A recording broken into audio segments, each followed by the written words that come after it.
Hi, everybody. This is Joanne, Science Goddess on Twitter, and one of your hosts for Read Science, along with Jeff Schomeyer, who is sitting over there near Washington, D.C.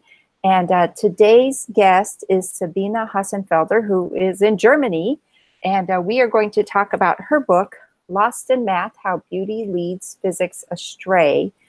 Very interesting book, much more fun than I thought a book that says math on the cover would be. So, Jeff, you're slowly converting me. And Sabine, welcome to the show. Hi. We're glad to have you. Oh, let me tell people about Sabine. So, okay. I'm just reading this short thing from your publisher. It says Sabine Hossenfelder is a research fellow at the Frankfurt Institute for Advanced Studies and the author of the popular physics blog Back Reaction.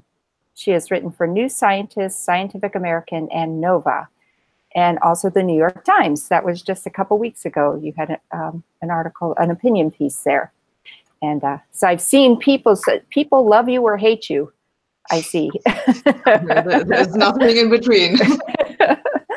All right, Jeff, you want to go ahead? Okay, Sabine, the subtitle of your book is How Beauty Leads Physics Astray. And I'm steeped in physics. I was brought up that way, and this makes perfect sense to me. And I'm wondering if it's not for bad, but if it's a provocative title for the reader who isn't the physicist, who wonders what in the world you're talking about when you say beauty. And so it may be a little obvious, but I wondered if we could start just sort of getting an idea what beauty means when it comes to talking about physical theories and things. And this is largely in the domain of, quote, theories of everything, or as you have called it, foundational physics, the things that talk about the nature of the world at its smallest or biggest, and combining the forces that we know about in nature. How would you characterize beauty in a theory like that? So the book is really not about my personal opinion of what is beautiful, but of what has come to count as beautiful in those areas that I, as you say, summarize as the foundations of physics. So that are those areas that are concerned with the big questions: what is matter made of? What is space? What is time? How did the universe begin? That kind of stuff. And for the book, I went around and I spoke with a lot of people, some of which I have interviewed, and those interviews are in the book, but I spoke to many more people. And it's interesting that they largely agree on what makes a theory beautiful. Mm-hmm. And it's a very narrow sense of beauty, I would say. That focuses on three notions. The first one is simplicity, and then there's naturalness, and then there's a vague notion of elegance. Mm-hmm. And I go through these in the book. If you want, I can briefly summarize that. Yes, yeah. But I'm interested because I was thinking about it, and I'm wondering where my own sense of, oh yeah, I know what you're talking about comes from. And when you mention elegance, I'm thinking there's some sense of, and the economy particularly, that here you have a theory that seems to have emergent properties that you didn't expect from rather simple statements. But yeah, maybe a little summary just to get started. Yes. So that's actually something that people often name those surprising things that come out. So simplicity is probably the most obvious criterion of beauty, and I always have to stress that I'm not talking about comparative beauty. So it's not relative simplicity. I mean. So it's not Occam's razor that I'm talking about. So this is a good scientific criterion. I'm talking about absolute simplicity, where you want to have a theory that is simple, period. And the laws of nature that we have them right now are just not simple enough for most physicists' taste. An obvious example for this are the three interactions in the standard model of particle physics. Physicists would rather have only one, because that would be simpler. So that's absolute simplicity. Then there is naturalness. People who don't have a background in physics find that the most complicated of those three criteria. It basically means that if you have a theory that is formulated in mathematics and it contains numbers, just pure numbers without units, then those numbers should be about 1. They should not be very large, they should not be very small, they should be just right, kind of. And if a theory has this property, it's called natural. So I should put a fine print here. So this is a general notion of naturalness. In high energy particle physics, there's a more specific notion that's called technical naturalness, which says that sometimes small numbers are okay, provided that you have an explanation for why they are small. And an explanation can be, for example, symmetry. Supersymmetry is an example of that. And then there's the third criterion of naturalness, which is elegance, which is what you were getting at, that basically says that, yeah, simplicity is all well and fine, but you don't want it to be too simple because that would be boring. You also want to have some surprising insights that come out of your theory. There's the philosopher Richard David has called this unexpected explanatory closure. that sounds very impressive. I would call it the aha moment. Yes. Yeah. So other people has put it to me as surprising connections or something like that. The phrase that came to my mind was in my world we would see when you get something just in the right place, things just fall out. Yeah, there's some sense it's like, oh, look, and suddenly these magical flowers sort of start to grow, and you get these things, and you feel like you're there. But then the sense of simplicity is a mathematician's simplicity or the physicist's simplicity, because not a lot of people would find tensor calculus particularly simple when it comes to general relativity, and yet there is a simplicity once you finally get there to Einstein's equations. Yes, that's right. So this simplicity aspect very strongly depends on the knowledge that you bring already. I guess most people today would say that general relativity is a very simple theory.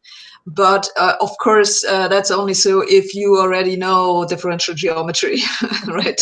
Yes. But I felt like at one point, I think it was still early before I read a great many of the interviews that you did, but I found myself likening it to looking for how to set up geometry with a sort of minimal set of the simplest axioms you could find. Seemed to have a similar sort of idea. You'd like to feel like there are the fewest assumptions that you get, maybe not the fewest assumptions, that you get the most for the least input in a way. Lurks behind that for me. It's like, oh, look, all I have to do is write this simple thing and I can generate this complexity, fullness of results. Well, I would say that this is something which you generally aspire to in science, that from all the possible explanations for your data, you take the simplest one. But in the foundations of physics, it's more than this, because people are not just satisfied with a theory that is as simple as it can possibly be to describe what we already have observed, but they want something that is just simple, period. Yes. Like string theory is maybe a good example for this. So it has this very, very simple core idea. Everything is made of strings. Yeah. Yeah. And then you see where you get from there. And the hope is that you basically get everything out of this one single idea. Now, when you said there's one additional thing you expect from your beautiful theories, being an experimentalist, I was so hoping you would say you expect verifiable predictions. And I think later we're going to circle back and talk about anti-empiricism and those sorts of things. But I think I should stop talking for a minute because I wanted to hear what Joanne thought about what beauty looks like and whether you have similar things in life sciences that strike you that way. Yeah, well, I don't think they're quite as fleshed out as what has been done in physics. Luckily, I've read a few books on quantum physics and the concept of symmetry and supersymmetry, right? So for biologists, it's a much different concept, right? It's what most people think of as symmetry, that both sides are the same in a mirror, a mirror image of each other. So yeah, it's a very different idea in biology. So I think, I did appreciate Sabine's book to help explain this more. I guess what I was drawn to more in the book was the fact that it reminded me a little bit of Lee Smolin's book, The Trouble with Physics. And I don't know if you've ever read that book, Sabine, but you know, it's talking about the same idea that science has changed a lot, but scientists haven't changed along with it. You know, that the demands we're making or the things we think can happen, we're not pursuing them in the right way. So I'd be happy to hear you speak on that, like, you know, how physics is changing, but we're not, the physicists keep holding on to their old ideas instead of trying to move forward. Yeah, so Lee's book is focused on string theory, right? Whereas I don't really have all that much to say about string theory. I already told you before we were online that I'm not string theorist's biggest critic. I actually do think it has good motivations. I just don't buy into this theory of everything story. But yeah, so the underlying bigger theme of the book, you know, below this beauty level, is that the scientific communities have seen a lot of changes in the last decades, not only because they've grown so much, that's the obvious thing, we have more scientists today than ever before, and not only in absolute numbers, but also in relative numbers compared to the general population increase. And also the connectivity among the people has definitely gotten better, and we have much more public exposure. We have shorter and shorter contracts, fewer people on tenure, and those are all changes that the communities really have not adapted to. And I think they amplify the problems that can come from social and cognitive biases that I go on about to some extent in the book. And this obsession with beauty is just an example of a cognitive bias that can become dominant in a community because bad methodologies do not correct.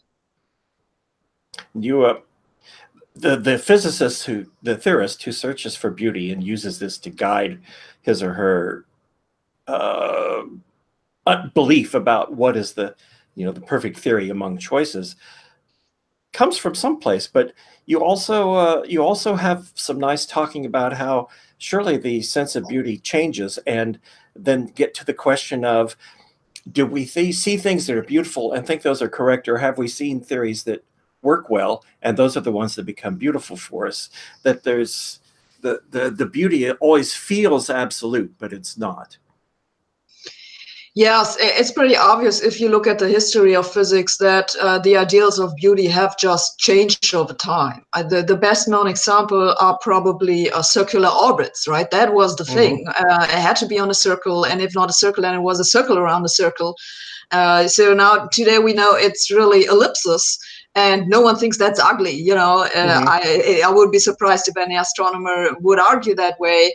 There are other cases where this has happened, or where it has just become irrelevant. Like quantum mechanics is maybe an example. People have complained that it's supposedly ugly ever since it was conceived, but it works, and we still use it. And then there's, for example, the idea that the universe is eternally unchanging. It's just the same way that it has ever been, and it will ever be this way. This went out the window with Albert Einstein's theory of general relativity. And at the time that this became clear, that in Einstein's theory, the universe has to be expanding, people thought it was ugly. They wanted their eternally unchanging universe back. But I think if you were to ask astronomers today, they would probably, you know, argue that it's much more beautiful to have a universe that evolves and that changes over time. Yes. Sorry, before I forget about this, because I go to length to stress in my book that this is not an idea that I've come up with, but that this idea that these ideas of beauty change with scientific revolutions goes back to a philosopher by name Manaster, who's written a book about it. It's called Beauty and Revolution in Science, or something like that. Yeah, and maybe we should be clear here that talking about beauty in physical theory for these foundational problems and some others is not a new way of describing it. The physicists themselves say, this is beautiful. They recognize that this is what they're talking about, even if they don't know the source of what their aesthetic judgment is or something. They talk about their equations being beautiful. Dirac would say, I know this equation must be correct because it is so beautiful. So this is part of their dialectic. This is how they talk about it already. So it works terribly badly. Yes. Well, and that's where you started, or one of your motivations from your preface is to say you feel like the physics is led astray, perhaps because of this search for beauty, and that there have been what you call failures. And indeed, the Large Hadron Collider is enormous and interesting, but it has not yet ended the universe, and all it's found is the Higgs boson. Astrophysics, you say dark matter is something, who knows, it's just most of the universe. Cosmology says dark energy is, we don't really know, but it's most of the universe. And suddenly it looks like, boy, we're missing a lot. And then you say, haha, this is because people look for beautiful things. Yeah, roughly speaking. So and maybe I should, yeah, it's a little bit more complicated than that, because you see, you said that people use beauty as a guide that has developed from experience, basically. So they look at an equation and then they say, oh, I recognize this is beautiful, it should be true. And you know, I don't know why they would rely on something like that. Doesn't make any sense to me, but it is certainly something that you can do and that you can try. And it makes a lot of sense that if you have criteria of beauty that have worked in the past, like, for example, for the development of the standard model, where symmetries play a big role, and also unification is an example for this, that you would try to use it again. Mm-hmm. And that's what physicists have done starting in the 1980s, you know, once they had the standard model. And that is what led to those predictions of new particles, like supersymmetric particles that were still looking for those specific types of dark matter particles, the WIMPs and the axions, and also, you know, dark energy fields and all that kind of stuff. And it did not work. Mm-hmm. And now this is where things start going wrong. It's if you use a method that does not work, but you don't learn the lesson. Instead, what has happened is that theoretical physicists have become really good at amending their theories, yeah, so that they evade the experimental constraints, and they're still using the same methods for theory development. And as you just said, people have made all those predictions for the Large Hadron Collider, which has not seen anything besides the Higgs boson. And those were all predictions that were based on certain ideals of beauty, in particular naturalness that we already talked about. But this gets us then to a looming right here behind what you're saying is a big philosophical or well, a metaphysical problem for physics of you create these beautiful theories for things and say, look, this is beautiful and it explains everything, but I can find no experimental tests for you to perform.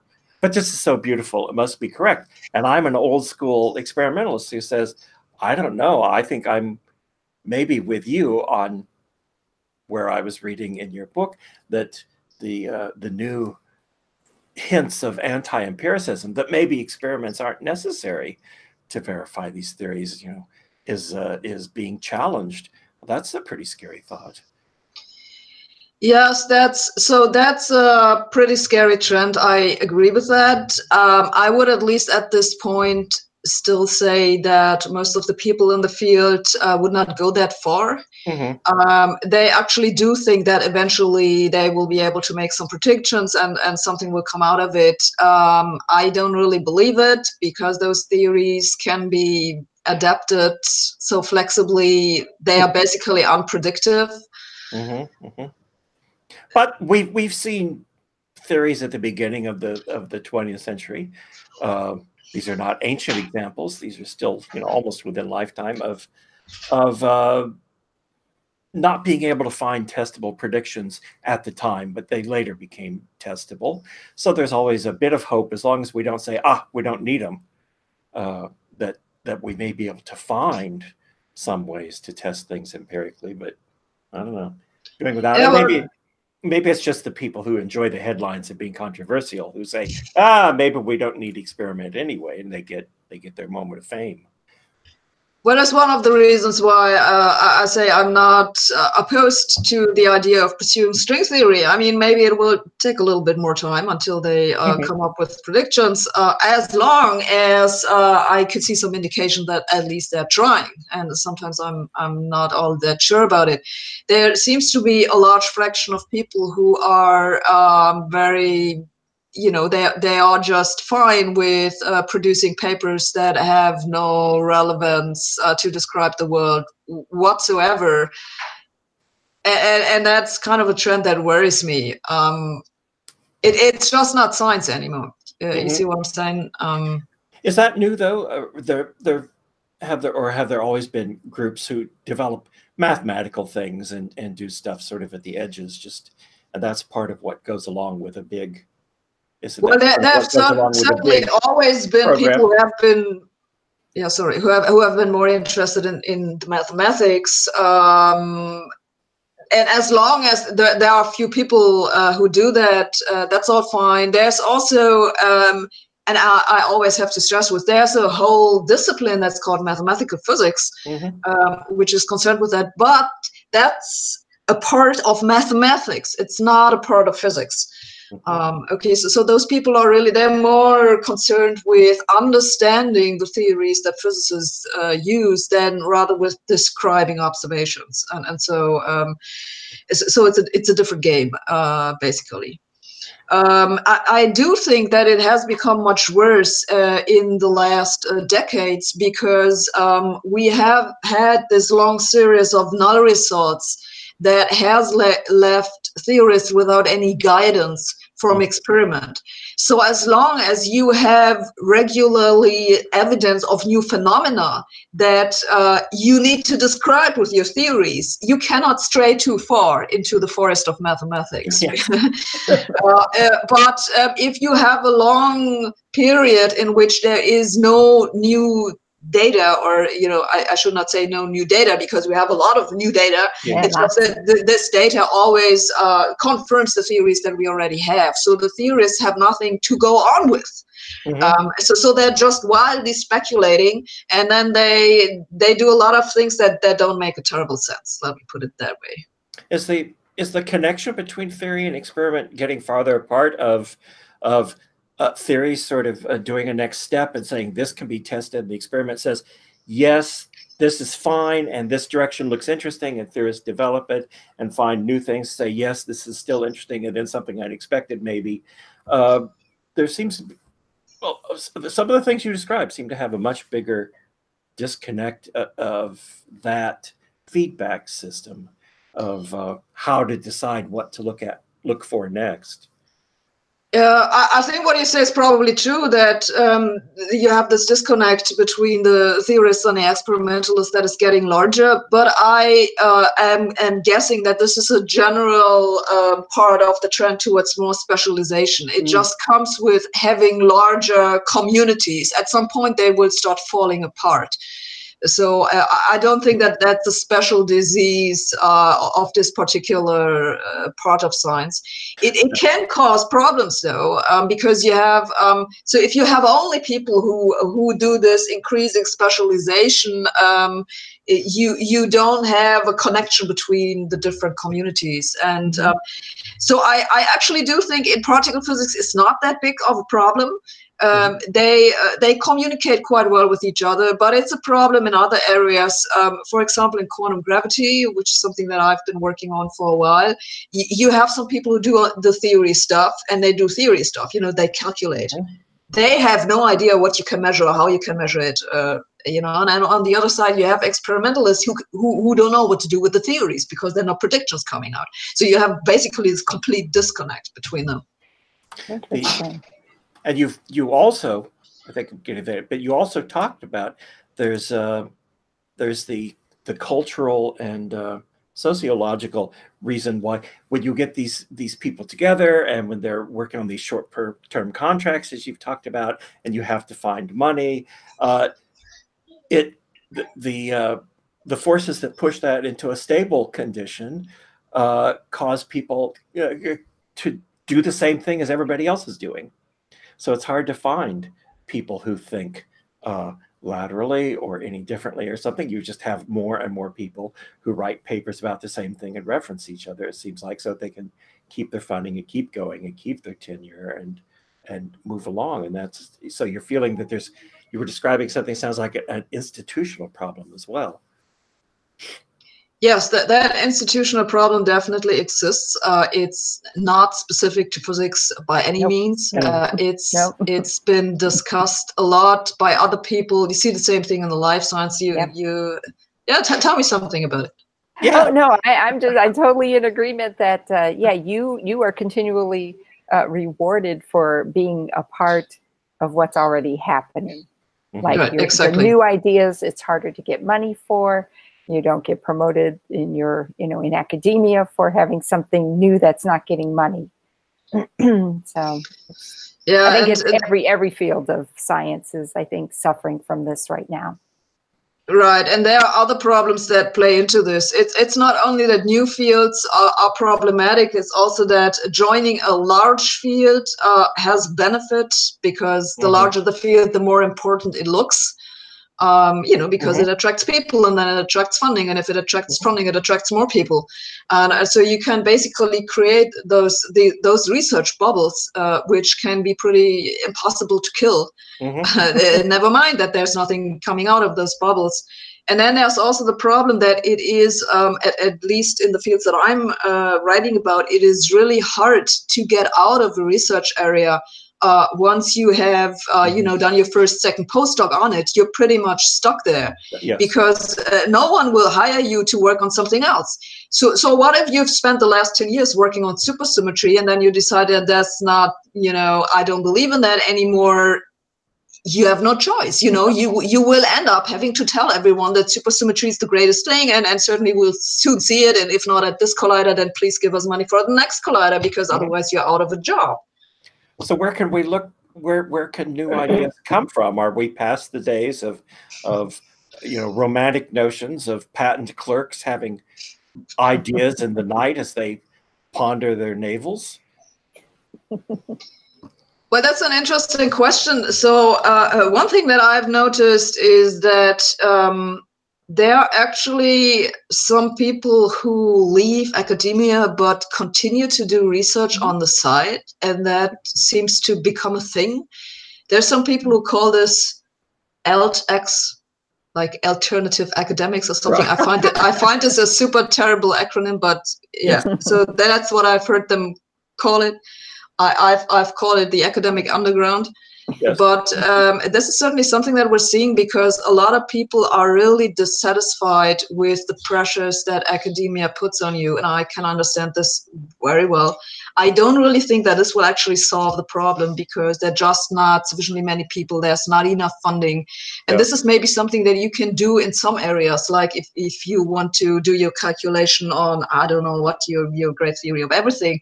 But the moment that it comes to something where you actually need money, like you want to do some experiment, it's not going to work. Where's the money supposed to come from? Unless you're an eccentric millionaire already. Yeah, right. Unless you have, and of course there are private investors who may play a role, and so I don't really see that solving the problem either. Yeah. I mean, I hope that there is a solution in front of us, because I don't think that all those people who are working in the fields right now actually want to do what they're doing. I think, and this is not just guessing. I actually 10 years ago made a survey, which the result of which never were published, because I'm a terrible person, and so you have to take my word on that. So I made a survey among that was 2008 among physicists in the United States and Canada, and we got a pretty good response rate that was at least statistically representative of the whole field. And we asked them, like, if you could, if you had no financial problems and nothing to worry about with your collaborators, would you change the topic that you're working on? And there's a ridiculously high amount of people who's like almost one half who would say, if I could, I would do something else. Yeah. And that's really, really scary, because it tells you that those people really just do what they're doing because it's what they can get funding for. And that's not a good situation. So if people ask you about how to try to change the situation, this is something that you would identify as a sort of central pivot, something that holds things, that if you could find the way. And this is true in other economic things. This is why we talk about universal health care and things, and people point out that this leaves people freer to change their minds, to try something new, to be entrepreneurial, to do something fresh rather than doing the same thing they're doing because it's what pays the bills. So if we can find a way then for a scientist to do something new without the burdensome punishments of changing, and provide ways to change so that you're not forced to do what your resume has, perhaps this would be a beautiful theory that would give us more emergent properties than just allowing people to change jobs. It sounds like it's a central point that everything holds all this together. Yes, I do think that there's a huge amount of money that is being wasted because people just work on what everyone works on because that's the only thing that they can get paid to work on. The whole thing just doesn't make any sense. But how to stop that? Because the people who are distributing the money, the people who are distributing the money don't know how to evaluate proposals except to choose ones that look like what everybody else is doing that will be successful. They're as locked in, aren't they, as the researchers? Oh, you know, I want to ask something. Speaking of maybe wasting money, maybe not. So I guess there's the potential that China may build a large, giant, super circular collider, right? So since they're investing in science and things like that. And I even heard, I had spoken to a Chinese student who had said Lisa Randall had come to his university in November, and she says, yeah, China, we're counting on you to build the collider, this new big giant collider. And then there was a physicist who won a Nobel Prize back in the 50s, Chinese physicist Qin Menyang. I got his name wrong, I'm sure, but he's actually spoken out critically against, we shouldn't build this giant circular collider. And he didn't say that it won't work, but he just said, wow, all the money spent on that, if you could funnel that to biomedical research, that might do more good. So this is not exactly what you talk about in the book, but you do have some arguments against building yet another collider that may or may not find something. So yes, so in the book I don't actually say a lot about building colliders or not building colliders. If one person says let us not fund this collider but let us put more money into bioresearch, okay, so that's one person with an opinion, a Nobel Prize or not, I'm not sure how seriously to take that. Yeah.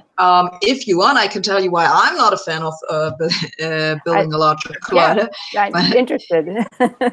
We already talked about the problems with the theory development in that field, which has been strongly guided by those beauty considerations. And I think this is the reason why we have seen this long string of null results. There are a lot of people in those disciplines who will tell you that, well, that's not our fault, that's nature's fault, right? We've made those experiments and nothing came out of it, and now we'll just keep on doing experiments. But I think that after some decades of this, you have to start asking that maybe we're not doing the right experiments. Right. Maybe we should be doing something else.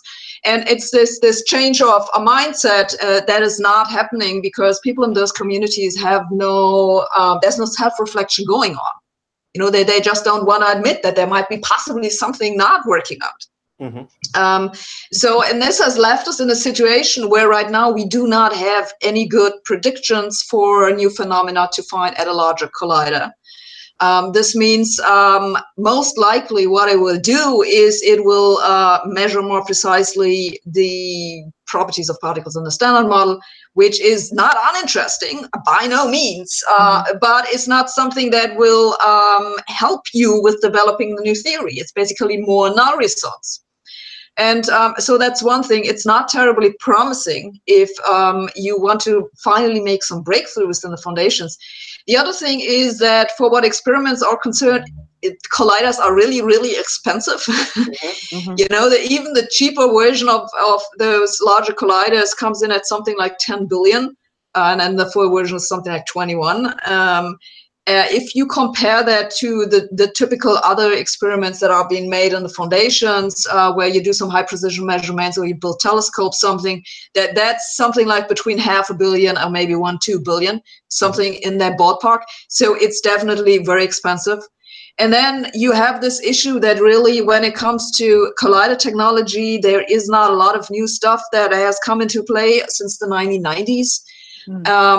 Even though at current there are some potentially important things in the work, like, for example, the plasma wake field acceleration. I can tell you a little bit about this if you want to hear. So this is a new method of accelerating particles, basically, that would help you, if it works, to do this acceleration on much shorter distances. And there's also the high temperature superconductors that every couple of weeks there's some headlines about it. So these are still not on a level where you could actually use them for the magnets. But maybe there will be something happening in the next 1-2 decades. And so now, you know, imagine they dig this tunnel, which is 100 kilometers long. Now you have your ring, and then the people with the wake field accelerator come and say, oh, that's all well and fine, but now we can do the same thing in 50 meters. So that would be looking pretty stupid, right? So I don't think that's, I don't think it's a good moment in time to make an investment like this. It doesn't make any sense. Is this just the feeling of despair and nihilism that comes before a big paradigm shift? Well, that sounds very helpful. You know, what I'm afraid of is that they will build this larger collider, and we will wait 30 years, and we will get further null results, and nothing will change. We'll get some really good bounds. We'll get some good bounds out of it. Yeah, good bounds, interesting bounds, and newly amended theories and new arguments for why we need the next larger collider. Yeah. It is, you know, if I think, you know, that those are so many so smart people. You know, if they would just switch on their brain, I'm pretty sure we would see a paradigm change, I don't know, in the next 10 years. Sometimes I think it must be there already somewhere in the literature, but no one's taking it serious because, I don't know, it has not been cited often enough. So they all think there must be something fishy about it, but no one actually wants to spend the time and read the damn paper. So these are the things that keep me up at night, right? Well, is this like the way that social media exists now? It's like you can't make any, you become a celebrity if you get the right person to tweet you, because then they get retweeted by the right people. And as long as you can work your way up the chain to 1 million retweets, you become an instant celebrity. Is this the case where there's the paper with the bright idea, but you have to get Steve Weinberg to draw people's attention to it before everyone then decides that it's interesting? There are certainly parallels. I wouldn't say that it's quite as bad. You know, there are still, I mean, quality still matters. It's not totally irrelevant. I think that would be pushing it too far. But we certainly see some of the same dynamics, and it's not all that surprising, because it's basically the same underlying structure that feeds this cycle, right? So if you're popular, you become more popular. It's a rich get richer, poor get poorer trend. And there's the meritocracy notion that if you write the paper that has a beautiful idea in it, people will see it and will come and bow before you. And I think I succumbed to that a long time ago. It's like, no, you write the paper and then you spend the rest of your life promoting it if you have the faith in it, in order to try to get it to you know, above the surface of the water so that it can breathe. I don't know. That's awfully hard to do with all these string theorists over here talking to each other. and not paying any attention to anything else. Yeah, as we see this with dark matter. So this is something that I touch on in the book only very briefly.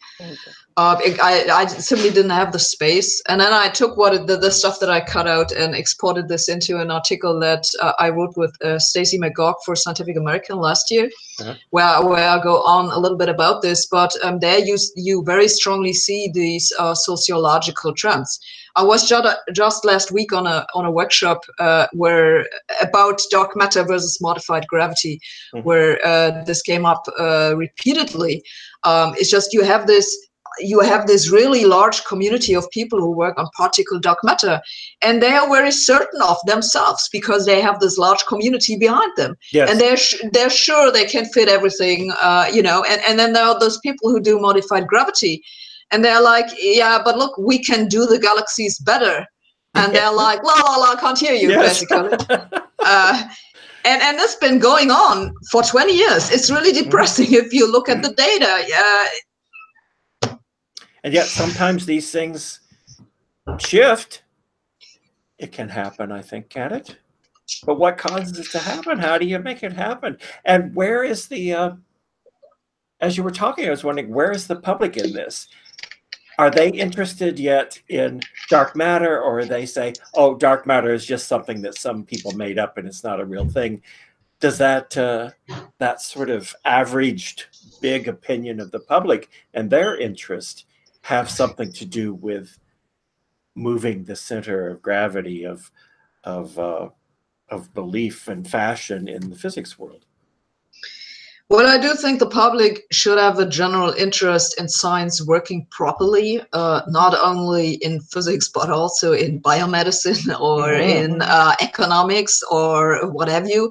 And as long as you have a system that rewards people for working on what is popular and what produces papers quickly, that's just not happening. It's a huge waste of taxpayers' money. And so I think the public should have an interest in changing this. So this is what the general overarching theme is concerned. When it comes to physics in particular, there have been a lot of news stories and also magazine articles about all the great things that the Large Hadron Collider was supposed to find that never came into being. It may still happen, of course, you know. So the second run completed in November or early December, something like this, and I'm guessing they're analyzing the data as we speak. And we will probably start hearing rumors in the next couple of weeks, and then maybe some tentative first results in March. So if they find something, then everything will be fine. You know, everything will be great, and they have the supersymmetric particles. If they don't find anything new, except for some statistical fluctuations, which they always see, you know, if I would feel pretty cheated on if I had actually believed what those scientists told me. Yeah. Still, even today, there have not been any physicists who actually made an effort and tried to correct this. You know, there have been a lot of people who made these big proclamations. I've collected all the references on my blog, if anyone is interested. Pretty big statements that the Large Hadron Collider, you know, there were predictions that those particles wouldn't be seen. They should actually have been seen very early, already in the first run. And now it's basically like no one wants to have said it. Okay, so those people have gone totally quiet. There's nothing coming out there except for one guy who you know, is now banging the drum for the next larger collider. We'll put that link below the video, so if people are watching, they can get to your blog. It's interesting how, you know, Jeff, you were talking about the general public and popularizing science, and I noticed, Sabine, you put a couple of popularizers in your book. They are bona fide scientists, but they're also strong popularizers. You got Katie Mack and Chad Orzel, who's actually been on our show before. I thought that was a good move, especially for a book that's aiming towards the general public. You know, to get some also straightforward explainers. I was thinking of a word, you know, and so I thought that was great. It makes me, Jeff and I sort of have a game. How many other guests have appeared in everybody else's books? Well, so one. This is held so far for like the last 2/3, for like the last 5 years. Every book we read now has to reference somebody that we've already talked to. And it happened. It was a delight that it was Chad Orzo this time, because that's his first mention now anew. But that was fun to see him. But Joanne, he also has a new book, which I still want to review it on my blog, but I haven't come around. Right, and which we haven't read yet. But Joanne, what do you say, Joanne, about the attention of the public? Because your sphere of things now has some stuff that's got people pretty excited with, you know, designer babies and CRISPR technology and everything that's going to happen sooner than fusion reactors. Right. Well, and people are more interested in themselves most of the time. So how's this going to affect my health? How will this affect my children and things like that? So I think, you know, biomedical certainly has more of a draw. In that it's practical. And whereas, you know, when we're talking here about particles, you know, dark matter, dark energy, like you said, Jeff, it's like, what does this have to do with me in my daily life? You know, but it's important that it is interesting. And that I think that's, you know, what's a good thing for scientists to do, is sort of say, hey, this is interesting. We don't know if we'll be able to figure this out anytime soon, but you know, I think it's sort of the big. Everybody loves dinosaurs, and most people like astrophysics and the weather. Yeah, the weather, and in the cosmology, dark matter and dark energy together. But dark matter is like, it's the huge WTF moment. It's like, wait, what do you mean? There's all this stuff we can't see, and it's 85% of the universe. How can that be? That just messes with people's minds. Well, people like black holes. People love black holes. boy. And wait till they hear about firewalls. Yeah, I was interested to read about that in Sabine's book too. So I don't know, is public interest both a boon and a burden?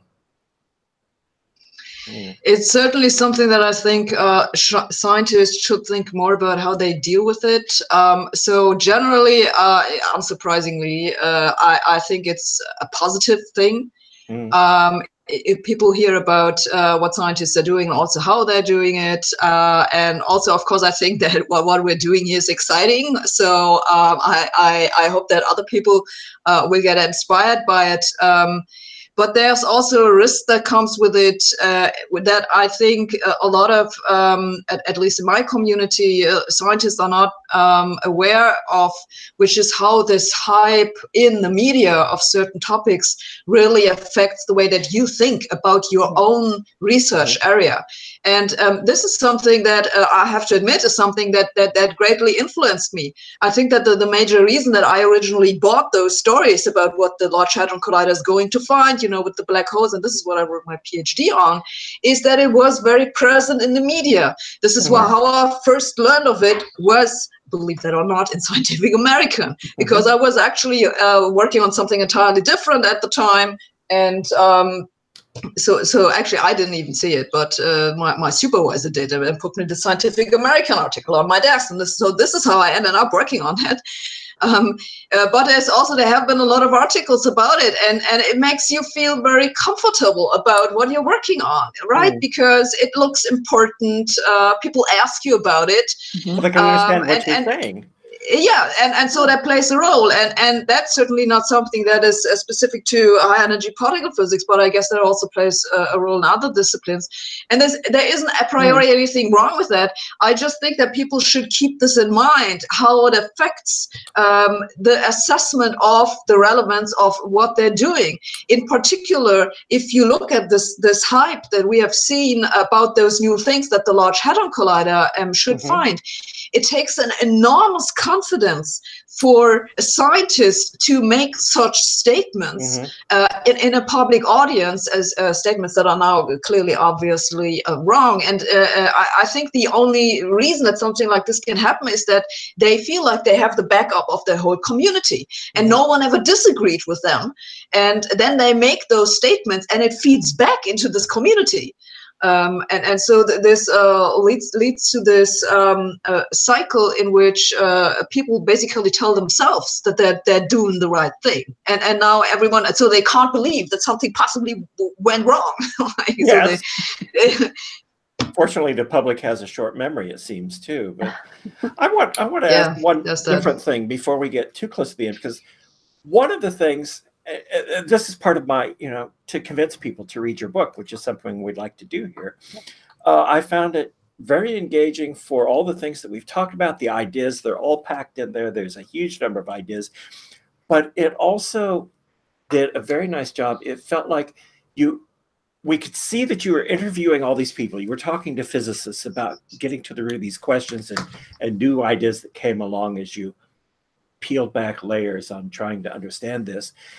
But there was enough a personal thing. It was not just interviews for data, but it was interviews as part of the narrative of how you were telling the story. And it seemed very engaging. It seemed very much like a personal discovery, like when you started. And I don't know whether you did that as you were writing the book or whether that's the way you've written the book, but it felt like you didn't really know where the book would end when you started. And it felt very much like a quest story to me that I found very engaging. Is that true? Yeah, it's true. I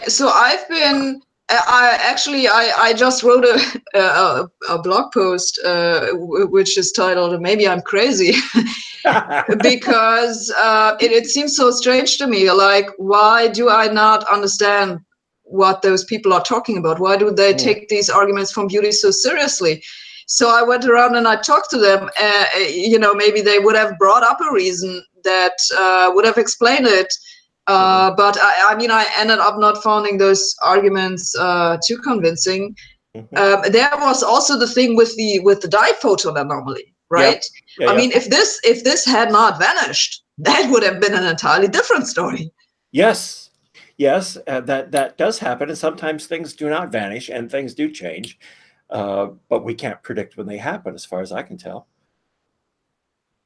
Yeah, right. So we just wait. We just wait for something exciting to happen and throw things into turmoil, and suddenly it's one of these tipping events where it suddenly changes the flow of money and interest and things, and everyone runs over there and does that. But it can make new things happen and new ideas come along, and it also gives us posters of Einstein to hang on the wall.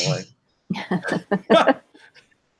So Sabine, writing a book like this is a little controversial because you really are butting heads with a big monster institution of academia and of science and things like that. So how has that changed anything for you? Have you just sort of said, well, no, I'll keep announcing to the world that science needs to change? Or have you thought, okay, maybe I should back off? I mean, what's happening since the publication of your book? I mean, I know you've been writing blogs for a while.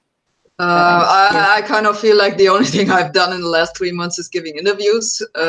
So it definitely takes a lot of time away from my research. I will admit that I don't specifically enjoy it. That's, don't take it personally. No. But I've been repeating the same thing over and over and over and over again, even though that's a story that for me happened 3 years ago. Right. So I wrote the book and then I handed in the manuscript, and for me the thing was done.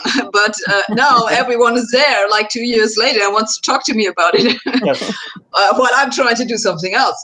So that's a little bit weird. I started this now. I have to get along with it. As to the content, to me, that's not really something new. This is something that I've been writing about on my blog for 10 years or something. And I've always gotten some rather annoyed feedback on certain things. And now I get more of this. So far, I'm coping. Joanne and I have read some things that are purposely controversial. and they're just irritating. So I would mean this as a kind thing to say. It's like, I felt like this was, there was more a discussion and examination and discovery of many, many interesting ideas that happened to come with some controversy, or a lot of controversy around them. It didn't feel intentionally confrontational, nor did it feel like you were trying to hide things to avoid controversy. So I enjoyed the discussion and what you related about these conversations as you tried to get physicists to explain something that, I don't know, must come almost with mother's milk. And they don't even understand, I think, why you're asking. You're a physicist. Why are you asking what beauty means? What do you even mean? It should be obvious to you. And it was very hard to get at them. Occasionally you did. There was some keen insight into that, but I don't know. Well, I think you have a lot of great things to say about just how science is working in general. Yeah.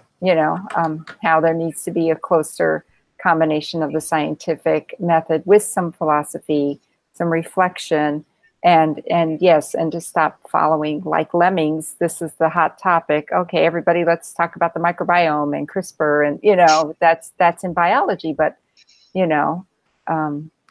make excellent points about the state of science as it is now and has been going on for many decades. So I appreciate that. It's eye-opening that someone's written a book that is openly saying this is an issue. Well, thank you. Believe that or not, I actually don't think it's all that controversial what I'm saying. I'm just saying that. It's true. I think it might be, people might be like uncomfortable reading if they're in science, or they may go, but I know. That's the reason why people take offense on it. They think I shouldn't say it in public. That's the issue. And I probably agree with you more than disagree. And so I didn't find it particularly controversial, but I guess I can see. And I think I have one thing, because it's not very often that I'm reading. And I read this paragraph and I said, well, this is my favorite paragraph in the book. It doesn't usually happen. But you were talking about the research of Garrett. Is it Lisi? Yeah. And who is a very peculiar surfing bum in Hawaii who also does particle theory with big Lie algebras and things like that, which is a peculiar notion to think about. And you're talking about these exceptional Lie groups, which are not like all of the normal infinite number of Lie groups over here, but then there are these three over here that are Lie groups, but they're peculiar. And it's like, how to get that across. So I'm going to read, to appreciate how bizarre this is, you wrote. Imagine you visit a website where you can order door signs with the numbers 1, 2, 3, 4, and so on, all the way up to infinity. Then you can also order an emu, an empty bottle, and an Eiffel Tower. That's how awkwardly the exceptional Lie groups sit beside the orderly infinite families. I enjoyed that so much. I'm happy to hear. You would not believe how long I have doctored on that paragraph. It was beautiful. It was beautiful. Thank you very much. Well, we're coming up at the end of the hour. Is there anything else you'd like to add, Sabine, that maybe we forgot to ask that you wanted to highlight? No. Well, thanks for having me. I appreciate your interest in the book. Yeah, no, it was just such a pleasant surprise, because a book that says math on the front maybe will not pull me in right away. And luckily I had some other people who wisely read the book and recommended it. And so that, that was fantastic for me. So I'm doing the same for all of you. So even if you were not leaning towards a book about beauty in physics and how math plays a role in it, I am recommending to read that you go ahead and check out Lost in Math by Sabine Hossenfelder. Very good. Do you think you'll write another book? Yes, I will write another book. At some point, okay. Well, I will be keeping my eyes out for it, because I really like this book. There's a good sense of humor in it, as well as important information about the state of science. Anything else you want to add, Jeff? No, I enjoyed the book very much. All of the ideas and the quest of discovery that I felt you were taking us on. And so I would also recommend the book. Thanks very much for talking with us, Sabine. Yeah, thank you. Thank you. Okay, and thanks everybody for joining us. And we'll see you again next time on Read Science. Bye.